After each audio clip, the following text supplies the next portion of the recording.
Right, with this massive winter storm, at one point we know more than 230,000 people, even with just one power utility, they were out. And so, without electricity, we're talking about all these different customers, families needing help. You guys have had boots on the ground. Walk us through. We've got so many of our viewers out there who need help, who want help. Tell us what this crisis cleanup, what you guys are all about, and what you do. So Crisis Cleanup is one of the partners with National VOAD, Voluntary Organizations Active in Disaster. The National VOAD, or we should say VOAD, it's comprised of all the faith-based organizations that work in disasters. It's also a lot of businesses like Home Depot and Lowe's and Salvation Army, Red Cross, the Tennessee Baptist Disaster Relief, but it also goes down to even individual churches and that sort of thing. Like Baker's Grove Baptist Church is a brand new partner in this, and they're working directly with Crisis Cleanup. Sometimes our partners they don't have trained teams that can go out with chainsaws or bucket trucks, or they don't own the equipment. A lot of them do. So those that don't have that, they still want to help. They still want to be there for the community. Crisis Cleanup is an easy way. They can be the ones that answer those calls. So when the people are calling in, the survivors, we don't call them victims, they're survivors. And when they call in, they need somebody that's got a ear that is willing to just let them vent in some cases, but also, how do I get help with, I've got branches down everywhere. I don't need a chainsaw crew, but I can't pick them up. They're too big. We can do that. We have skid steers and all kinds of things. But if we don't know that you need help, if you don't call the 844-965-1386 number, we don't know you need help. So therefore, it doesn't come. Don't pay thousands of dollars for those chainsaw crews when we can provide it for free. And it's trained organizations. That's what they do. So yeah, I'm one of them. I had knee surgery. I'm stuck at home, but I still want to help. And you can. And you are. I know it's unreal. I want to mention that number one more time because this is basically one of the hotlines that TEMA had sent out. We've done stories on sharing this number for our viewers out there so that they are aware. But again, that number is 844-965-1386. So that's a number that's going to connect you with Crisis Cleanup. So basically, and David, you are boots on the ground because you're one of the main people who's going to be answering their phone call.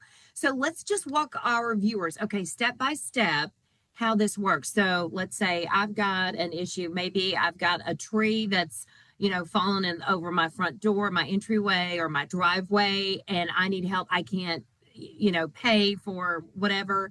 You guys do this for free. So I call the number and then walk me through just kind of the basics. What happens next? So at that point, somebody will take your information. They get your name, your address and stuff. And there's a map. And I say this because I'm looking at another screen with the actual map up. And when they ask you all these questions, they're trying to find out, okay, what are your real needs? Sometimes people will say something that'll trigger the next question because it's like, oh, you hadn't thought about this one because we've done it so much. And so they'll get all the answers down.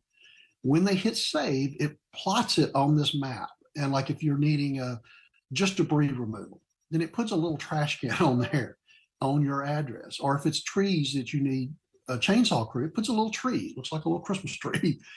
But everything that it plots it in red. So then the teams have a chief with them, like a chainsaw crew. They monitor it because they can see the same system on their iPhone or their iPad or an Android, the way it's set up. And so they can open up the screen and they can see these jobs and they can click on them in one little area. And so that way they're focusing in that one area. And then when they finish, they'll go to another area. But they don't waste time driving around, right? So they stay together. They claim it. They call the people at the house, figure out a good time they can come by. They send someone over there. They look at the site. They take pictures and upload them if they need to. Make sure they have the equipment. They may need a bucket truck. So they need to know, okay, I don't necessarily have a bucket truck in our team. We need to get a different team over here. So that's how it's coordinated. Once it's done, and they say, yeah, we want it, it changes the color from red to yellow. So now all the other teams know. And then when it's completed, they mark it again as completed and it changes it to green. So it's good to go. So we know exactly, And then what we do is with the operators back here, if we monitor that board, and at some point we start calling back the ones that are red, because sometimes people don't want to wait, right? Or a church group may pick up on it and say, hey, we're going to go do yours. Well, they may forget. So they don't claim it, they don't undo it, right? We're all human. And so that happens. So we follow up just to make sure it's getting done. Right? And if it is, then we can fix it so it shows green. But this is how we keep up with it. Currently in Tennessee, well, currently overall, the call center number right now is going for every single area that was hit by the ice storm. So it's not just Tennessee. Of the calls we've had so far, total calls, there's 2,618 calls in the system. Of that 2,600, 2,229 are Tennessee. 2,229? 2,229 calls right now. Those cases are out there for Tennessee alone out of the 26. So guess who got hit the worst? It's like, right? Right. So, my goodness. So that's why we have to keep monitoring the calls. We have to make sure that we're getting them done. It doesn't mean you can't call after 4 o'clock in the afternoon. This is not a government line. These are all volunteers. A volunteer can agree to do this and be a volunteer on the call center. They get set up. Now you have to be part of a VOAD organization to do it because they got to vet you. They want to make sure that people's information is protected. So if you're part of the Southern Baptist Disaster Relief or a Southern Baptist Church, you can do it. If you're a Church of Christ, UMCOR, United Methodist, Team Rubicon. I mean, there's all kinds of them. St. Vincent de Paul, Catholic Charities, the list goes on and on. And if you're in that and you don't know, check with your church or synagogue, check with that leadership and find out. If they're not or they don't know, nvoad.org. That's the National VOAD. Reach out to them and ask them, say, how do we connect? There's a Tennessee VOAD. There's a state VOAD for every state, even Puerto Rico, the Virgin Islands. Been around for over 50 years, this conglomerate. Now, I'm fortunate. I'm in the Southern Baptist one and one of the national reps for Southern Baptist, who were one of the original founders of VOAD. So I've been around for a while with it. So I've gotten to meet a lot of these people. But I'm going to tell you, they ain't a nicer person than the people that work disaster relief. They're all out there with one thing in mind. And you can go to a parking lot after in the recovery begins, and you'll see every type of faith-based organization with one common goal. And it's the only time you ever really see it. They're there to help the survivors. And that's right. They're drinking coffee together. They're getting ready to go out with those chainsaws. They're sharing stories from the day before if they've already been there for a while. Nothing but smiles. But then you'll also see them praying together, and you'll see them hugging each other. And it's great. Like common goal. Hey, I want to hit on a couple key things with this too. So we've got a lot of folks out there who need help. Obviously, they would appreciate the free help. So let's walk through what types of things are you all able to deal with crisis cleanup, and what do you not deal with? Because I know there's a pretty long list, but we know fallen trees, so they help cut those down. What are some other things? So some of the things you're going to get, for example, muck out. If it had been a flood, they're going to want to know, do you need all that muck pulled out of your house, right? Okay. It's like cutting drywall and removing it and things. But there's also a thing called rebuild. So what if this tree that fell is 2 foot in diameter and it hit the corner of your house? Maybe you don't have enough insurance to cover it. There's a chance for a possibility of getting some help with the portion that's not being covered. There's a chance to get some stuff like that done. Fencing. Some of our groups will rebuild your fence for you and help you put it back up. Debris, tarping. How many people have branches hit their roof and maybe they got small leaks or their shingles are missing and stuff and they're not sure. I mean, Southern Baptist are one of them. They do tarping as well. Debris, garbage, broken pipes. Anybody got a chance for any frozen pipes that are broke? That's one of the things that they ask you. One of the questions is, do you know if you have any broken pipes? So it's just a whole list of stuff. They even have one category, other. there's a lot of stuff that they do that you may not realize, so. Is there anything that we could just flat out say, okay, we know we do not deal with something like X, Y, and Z, and what that would be with crisis cleanup? Unfortunately, even though there are still a lot of people who are having issues with this, they will not touch the electricity. The power lines themselves, it's a safety issue for our volunteers. We Sure. don't start working with that.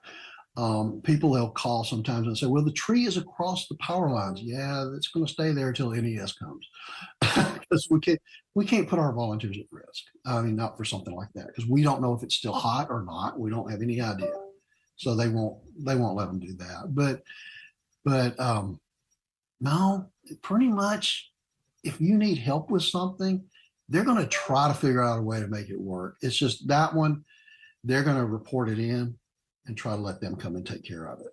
Sure, sure. Well, what an incredible blessing for sure that you guys certainly are. I wanted to go back to the volunteers so that our viewers out there understand who these folks are that are showing up, because obviously they are part of a group or an organization. As you mentioned, they've all been vetted. And so that is going through what you mentioned, the VOAD. So for our viewers, again, that's the Voluntary Organizations Active in Disaster. So they have to be part of that. Is that correct? Or how does that work? The team, they don't necessarily have to be part, but they have to work with. Okay. Waverly and the floods down in Humphreys County and all there a few years ago was a prime example. We had 4 big counties mainly that were hit hard. And we had a volunteer reception center set up. And that was Inspiritus that was running that one for us, one of our partners. And people would come in and they'd say, I just want to help. I want to help. I want to help. Okay. So we get them in there, they get some information, they check on them, backgrounds and stuff, make sure they're okay. And then they would pair them with some of the trained volunteers. They would do whatever needed to be based on what they're. It may be that they are a plumber. Huh, okay. We'll figure out where you need to be because we would love to have you here. So there's different things. But the best way is to be with that organization. And it's not all faith-based. It primarily is, but it's not all. Team Rubicon, primarily veterans that wanted help, right? And so they're trained and they're chainsaw, they're heavy equipment. So they used to do that in the military. They used to drive that big heavy equipment. They're volunteers now, helping in disaster. Again, serving. Veterans love to serve, right? So that's what they're doing. So try to team up with one. And if you're not sure, again, go to the infoed.org, or you can go to tnvoad.org, which is the Tennessee VOAD. Gotcha. Okay. I wanted to mention this too, because I talked with, and I know that you're friends with him, Aaron Titus, who is the founder, the executive director of Crisis Cleanup, and he started this so many years ago. I talked with him on the phone yesterday, and he said, to make sure, he said, kind of an easy way to explain what the organization is. It's like a Craigslist where you are hooking up these resources to the need. It's an easy way to do that. But he said there are 2 messages. And one is if somebody needs help, to call that number that you mentioned. And again, that's 844-965-1386. So number 1, that's the first one. If you need help, call that number.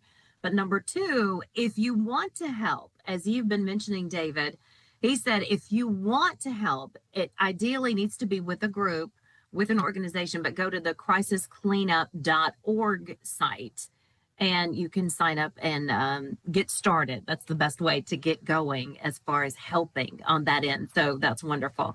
All right. And I wanted to go back. So you mentioned the number of calls just for Tennessee. So the number of calls that Crisis Cleanup has received on this hotline so far was 2,229 calls. Oh my stars. Is there a way to see how many of those have those all been answered, or what's the status, or how do you all keep track? That's the calls that have been answered. Yeah. We have a mapping board. You can't see it, but it's on the other monitor here. And it shows me Tennessee, and it shows every one of those little icons. I'm zoomed out of it right now, so it doesn't look like it's as many, but when you keep zooming in, the little dots get bigger and all of a sudden break apart, so it just depends on the area. But yeah, it's all of Middle Tennessee is going red. So it's really, really fast. But it's not just red. Like this morning, I noticed it's probably about twice as many today as was yesterday are yellow. And probably three times as many as yesterday are now green, which remember, green is they're done. The yellow, they're working on it. It's about a 50-50. It's half tree and half trash can. So it means that half of them are needing chainsaws, the other half are needing debris removal. Now, when I say debris removal, sometimes that means a chainsaw crew too. It's just people don't understand. One of the biggest things too, I always tell people, and it'll get you an urgent request. It doesn't necessarily beat it up, but it makes sure they know. If you have a tree outside that's got a large branch broke and it's just hanging there swinging, unfortunately, this is what they'll refer to it as. It's a widowmaker. They know that thing can fall on the last minute and somebody may be under it. And it's a big branch. That's critical. They want to get it out there as soon as can and get a bucket truck. They can get up safely and get it cut down. You don't have to call a tree service to come and do it. These guys can do that too. Wow. And that's huge. I mean, because I know that's one of the big needs right now. Hey, you mentioned urgent. So that's one of the ways if you have one of those hanging branches, that's considered urgent to get somebody out there. On average, how does this work? So if somebody called the number, and let's say you answered the phone, but you're one of the main call takers right there. If somebody makes that phone call, what kind of time frame can they anticipate as far as getting someone actually to their yard or to their home or their business? So a lot of that depends on what part of Tennessee they're in right now and where the roads are, right?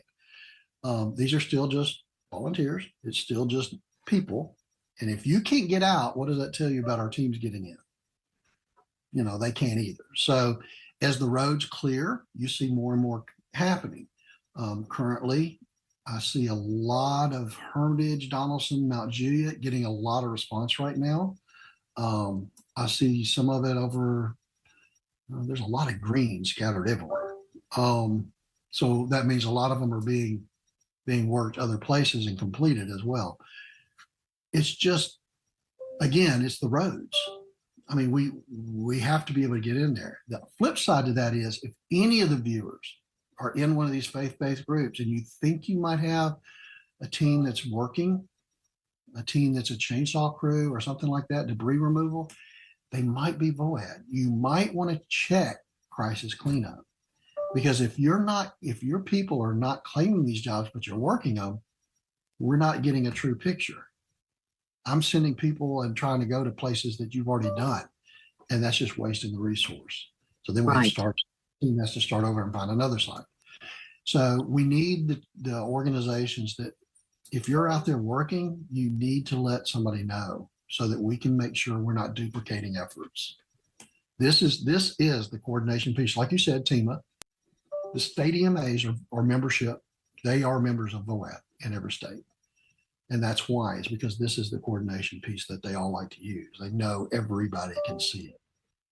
Gotcha. And so it's so important that we're not duplicating efforts, because we still have a lot of folks out there who want and desperately need help. And the fact that this is free, I mean, that's incredible. And we're so appreciative. Our people are so appreciative of what your organization, what you folks are doing there with Crisis Cleanup, and all the wonderful organizations that are involved. But again, if folks need help out there, if you need help, call this number. I'm going to say it one more time. It's that 844-965-1386. This is the hotline, one of the key hotlines that TEMA has recommended that you call. And then Crisis Cleanup folks like David Sledge here are going to help you and get connected with you and get you connected with the resources that you need to come on out. And then if you want to help, I know you folks definitely want and need that. And so as we've mentioned, you can go to crisiscleanup.org and you can get started there. But ideally, they want you to be involved with a group, some sort of organization who typically has been helping in the past, or you can be new, but they want to get you hooked up with that VOAD as well, Voluntary Organizations Active in Disaster, if possible. So that's really good to know. I also wanted to mention, I know this number, this is only active through February 13th of this year. So is that your understanding as well? So I believe that's through next As of Friday, today, February yes. 13th. As of today, it doesn't mean it won't be extended. All right. They do extend them sometimes. It just depends on what's going on. So if they see that, okay, we really have an area, we're still getting flooded with calls, we're averaging 200 a day or something like that, they're going to try to keep it open. The EMAs can request the VOAD, their state or regional VOAD, to extend it because VOAD's the one that owns the rights to being able to do this. And so they will go out there and request Aaron and them to leave the line running based on the volume of requests. If they see, okay, we got one request in the last 3 days, we're at the end of the road. You know, it's not, nobody's calling in anymore. So apparently everybody's getting help, or we're at that point where they're not asking anymore. There's no point in keeping the call line open at that point. So Right, right. Well, this has been so informative. I want to say that phone number one more time because I know it's so critical for folks. 844-965-1386. So again, this is the crisis cleanup hotline that folks can call, and you can call at any hour. The great thing is you've got these volunteers who are able to answer at different times because they're logging in to answer the phones and help whenever they can. But David, you are such a blessing. Thank you so much. David Sledge, we appreciate you and all that you do. I know you're closely involved with Southern Baptist Disaster Relief as well as so many other things. We talked earlier, you have about 800 titles because you're so involved with our state and our community, and we certainly appreciate you. Thank you so much for your time and helping guide our viewers to get the help they need. thank you for putting this out there.